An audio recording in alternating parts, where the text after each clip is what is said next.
In this next video, I'd like to take the analysis we've done and show how to make time paths out of that. So, reviewing, we had a domestic consumer optimism shock. That shock we translated into higher consumption at home. That higher consumption, we know, increased aggregate demand. So aggregate demand went from here out to here. That act pushed up the price level and pushed out GDP. The next thing that happened is price level expectations began to rise, and that act decreased the short-run aggregate supply, further pushing up the price level, but returning output back to its original level as we kind of climb along that curve right there. So the initial shock drove us out this way. The second adjustment mechanism pulled us back. We made notes to keep all of that in order and said the short run consumption increased, that increased aggregate demand. That pushed the price level from 0 up to its price level prime, P prime. Output expanded from Y naught to Y prime. And that expansion of output we know is related to unemployment falling. Because this lines up with our full employment, natural rate of unemployment level, we know that we're now beyond full employment, which means unemployment must have fallen. As we adjust to the long run equilibrium, expected price level continues to rise, shifting the long run aggregate supply curve to the left. That further pushes up the price level to P double prime, lowers output back to its old level, and lowers unemployment. We could add to its natural rate. Now, how do we translate that into time paths? First of all, the time paths are simply going to be drawing all of these things, okay?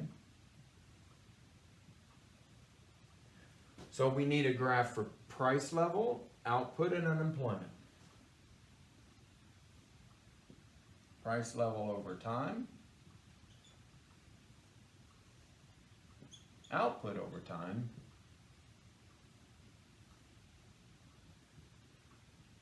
unemployment over time. When we started in equilibrium, we were at some price level here, P naught. We were at some full employment level of output. And we were at some natural rate of unemployment. So our whole story started in equilibrium where the economy was just purring along, not moving up or down. A shock hit. The shock was the increase in consumption. When that shock hit, it increased aggregate demand, pushing up the price level to here, pushing up output, and pushing down unemployment. So the first thing I note are the new places we're going to go. So just to make this simple, we'll assume the shock hit right here at time t0. The effect of the shock was to increase, and I'm drawing this very crudely, but to increase the price level to here. It also increased output to here. That's reflected right here. That's reflected right here. Unemployment fell, and so it went down. Now, we have gotten to what we would have called the short-run equilibrium point. The process of adjustment continues as we move this back to the left. And in that process, the price level continues to rise up to here.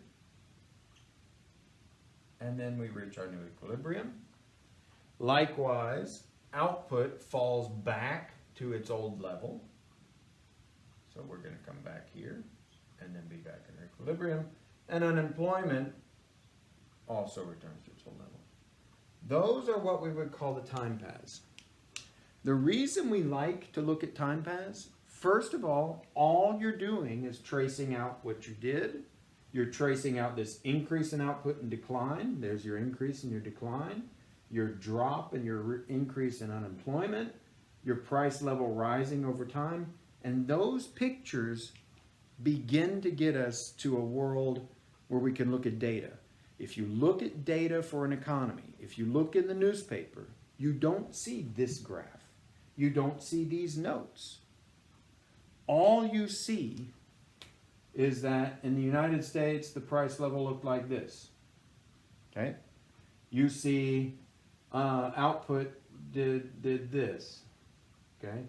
Those up and down movements, we need to have some way to look at them and make sense of what must have happened.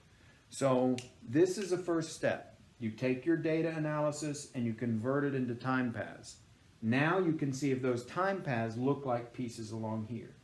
And sure enough, you'll find that as you get better at it, you can look at time paths and know which curve must have moved, and then go back and see, hey, this looks like it's happening in the economy. Indeed, did output increase? Did unemployment decrease?